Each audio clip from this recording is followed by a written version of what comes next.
Episode 33, Sabuk Pengaman. Farhat telah pulang dari kantornya, dia mendapati rumah sudah sepi karena kedua artnya sudah pulang, ia memanggil-manggil Melisa namun tak ada jawaban, apa dia sedang tidur, gumam Farhat, ia pun menaiki anak tangga menuju kamarnya. Namun saat sampai di kamar, Farhat tidak melihat Melisa di sana, kemana dia? Pandangannya teralihkan ke dalam kamar mandi, terdengar suara air mengucur namun tidak ada tanda-tanda Melisa sedang mandi, ia pun memeriksanya. Ya ampun, Melisa, kamu kenapa? Farhat terkejut bukan main saat melihat Melisa tak sadarkan diri dengan botol karbol di tangannya. Farhat segera mengangkat tubuh Melisa dan akan membawanya ke rumah sakit, wajahnya panik serta pikirannya sudah melayang ke hal yang bukan-bukan, kenapa kau melakukan ini Melisa, rintih Farhat sambil berlari menuruni anak tangga.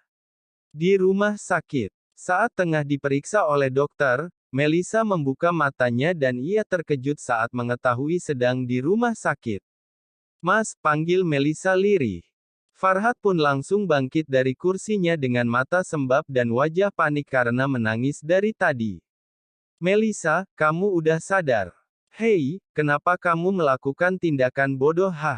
Bukannya Mas udah bilang kalau kamu merasa terbebani dengan pernikahan kita, bilang saja.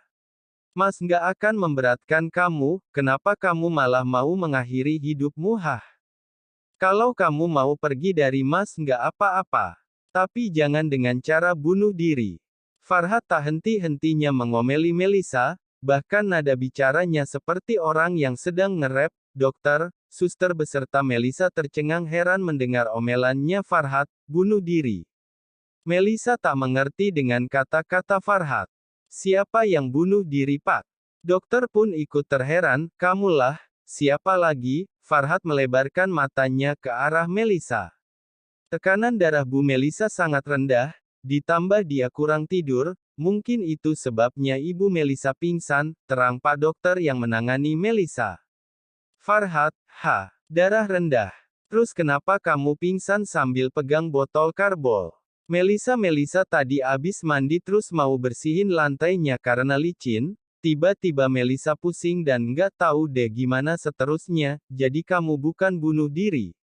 Kamu nggak berniat ninggalin Mas. Farhat memegangi kepala Melisa dengan perasaan lega. Kenapa Mas selalu mikir kalau Melisa bakal bunuh diri? Waktu di kantor juga Mas mikir Melisa yang lompat dari gedung, ujar Melisa terheran. Mas kepikiran aja mungkin kamu merasa tertekan dengan pernikahan kita, pikiran Melisa nggak sependek itu Mas. Melisa juga ingin panjang umur sampai punya anak cucu. Melisa tersenyum ke arah Farhat, benarkah? Kamu ingin punya anak? Kapan? Mas juga mau, bisik Farhat menggoda Melisa. Melisa hanya tersenyum malu sambil mencubit kecil perut Farhat. Muah. Farhat mengecup lembut kening Melisa. Mas lega kamu baik-baik aja, ujarnya sambil mengelus pipi Melisa.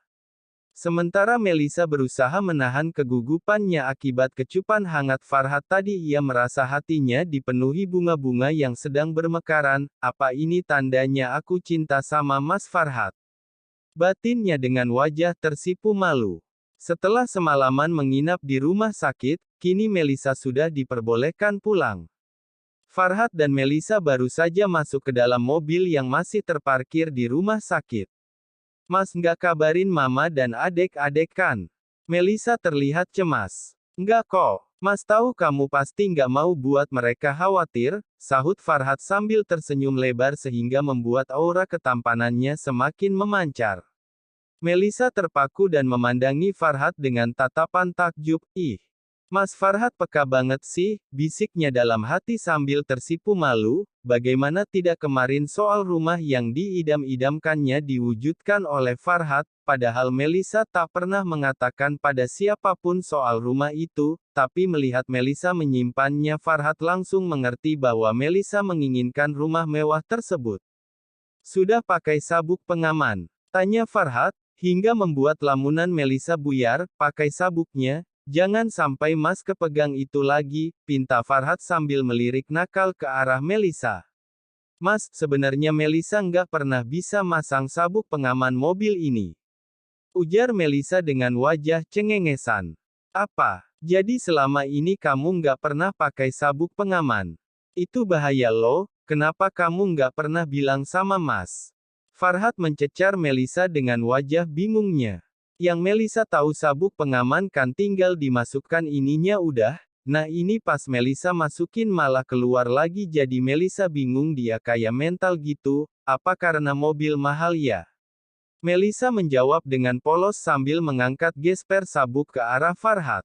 Farhat pun mengambil gesper itu dan memakaikannya. Farhat juga berusaha maju semaju mungkin agar ia bisa berdekatan dengan Melisa. Sontak saja Melisa terbungkam dan deg-degan parah karena ulah suaminya itu. Dimasukin dulu, terus agak ditekan sampai bunyi klik gitu baru dia kencang, bisik Farhat tepat di depan wajah Melisa yang hanya berjarak 5 cm.